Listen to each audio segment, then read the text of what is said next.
Good morning, students. In mathematics, we are learning chapter number 9, a decimal fraction, दशांश अपूर्णांक. पाठीमागच्या तासाला आपण बघितलं होतं डेसिमल फ्रॅक्शन्सचा अर्थ काय, meaning of decimal fraction. Decimal fraction म्हणजे a fraction whose denominator is 10 or any multiple of 10, म्हणजेच ज्याचा छेद 10, ज्या अपूर्णांकाचा छेद 10 किंवा 10च्या पटीत 100, 1000, 10,000 असं असेल, that fraction is called decimal fraction. त्यानंतर आपण डेसिमल पॉईंट म्हणजे बघितलं होतं की पूर्णांक आणि अपूर्णांक भाग याच्यामध्ये एक डॉट दिला जातो. It is called decimal fraction, decimal point. Today we are learning the 10th म्हणजे काय, पाठीमागच्या तासाला पण आपण बघितलं होतं.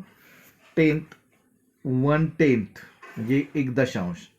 आता 100th म्हणजे शतांश, त्याला शतांश असं म्हटलं जातं.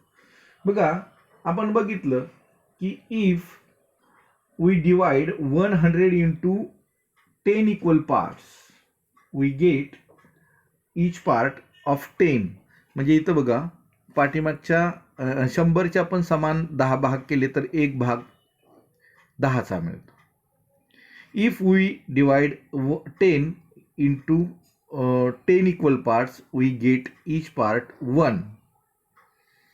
If we divide 1 into 10 equal parts, we get each part of 1/10, means 1/10. जर आपण एकाचे 10 समान भाग केले तर 1/10, 1/10, 1/10 असे 10 भाग आपल्याला मिळतात. आता 100th बघायचं आहे. If 1/10 is divided into 10 equal parts, each part get 1/100, 1/100, 1/100.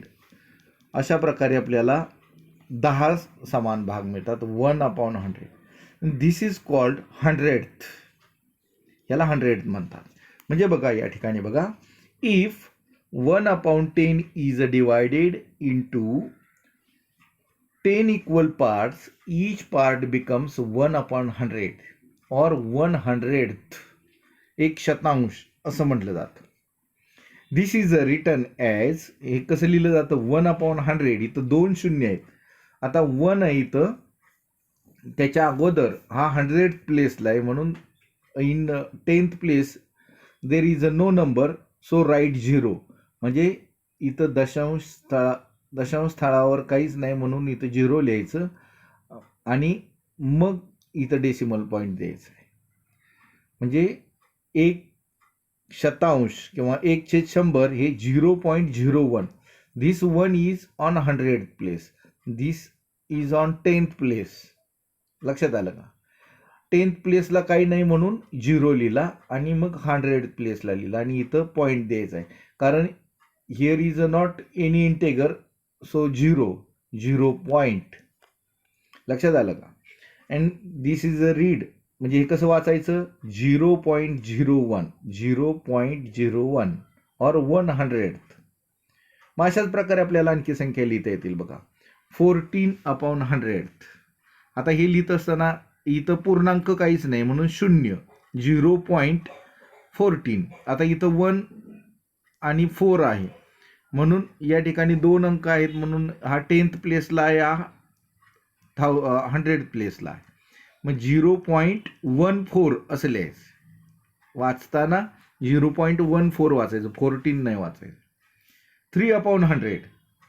आता बघा, इथं पूर्णांक 0 आहे, 0 पॉईंट. आता इथं फक्त 3 आहे, दशांश एकक स्थानावर, म्हणजे इथं 10th प्लेसला काही नाही म्हणून 0 आणि नंतर 3 लिहायचं. लक्षात आलं? 2 0 असतील तर 2 स्थळ दशांश चिन्ह मागे येईल. 0.03. 78/100.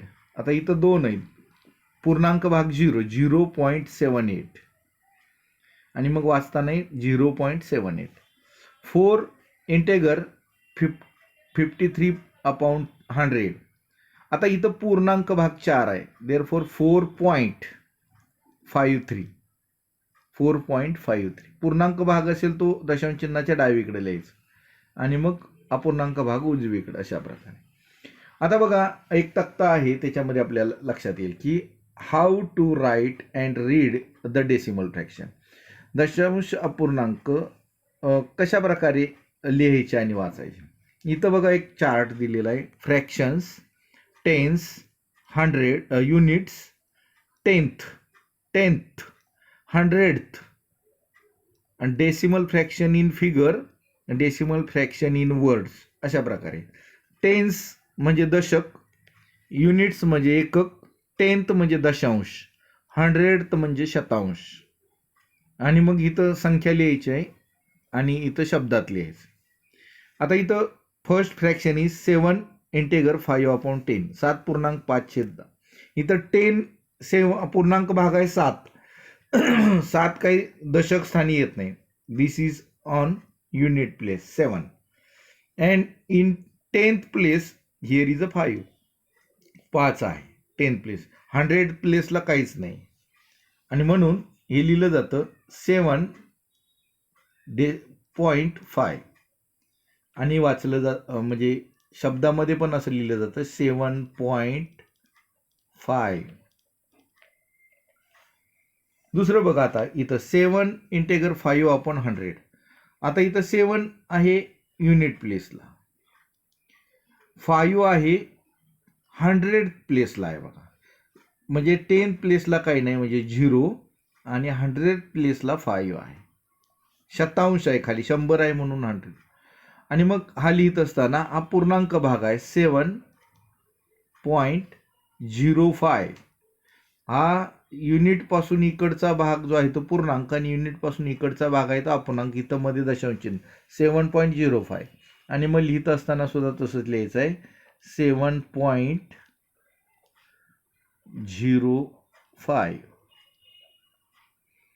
आता इथं बघा 82/100. आता इथं पूर्णांक काहीच नाही आहे, युनिटमध्ये काहीच येणार नाही, कारण इथं इंटेगर नाही आहे, काय पूर्णांक काहीच नाही, म्हणजे 10 काय येणार नाही, एकक दशक काय येणार नाही. युनिट 10th प्लेसला 8 येणार आहे, 8. इथं युनिट प्लेसला 0, 10th प्लेसला 8 आहे आणि 200 प्लेसला आहे. आणि मग इथं 0.82 अशा प्रकारे लिहित. युनिट प्लेसला इथं दशांश चिन्ह द्यायचं आहे प्रत्येक ठिकाणी. मग लिहिताना इथं लिहायचं आहे 0.82. आता इथं बघा 25 इंटेगर 6/100, 25.6. आता इथं 25 आहे, म्हणजे इथं 2 आहेत ते दशक स्थानावर आहेत, 5 आहे एकक स्थानावर, त्यानंतर 6 आहे शतांश स्थानावर, 100 आहे म्हणून इथं 10th दशांश स्थानावर काय नाही म्हणून 0, आणि मग हा शतांश स्थानावर आहे म्हणून इथं 100 आहे, हा शतांश एकच आहे, एकक स्थानी काय म्हणजे इथं दशांश स्थानावर काय नाही 0 लिहायचं. मग इथं दशांश चिन्ह येणार 25.06 आणि मग लिहिताना इथं लिहायचं 25.06. तो अशा प्रकारे या ठिकाणी आपण हे डेसिमल फ्रॅक्शन्स लिहू शकतो किंवा वाचू शकतो. मग आता तुम्ही काय करायचं आहे, write the above given information, म्हणजे वर दिलेली माहिती किंवा उदाहरणं जी आहेत ती तुमच्या वर्गपाठाच्या वहीमध्ये लिहायचे. अँड प्रॉब्लेम सेट नंबर 37 तुमच्या स्वाध्याय वहीमध्ये सोडवायचं आहे. ठीक आहे, प्रॉब्लेम सेट नंबर 37 अशाच प्रकारचा आहे, मांडणी करायची. ठीक आहे, we will stop here today. Thank you.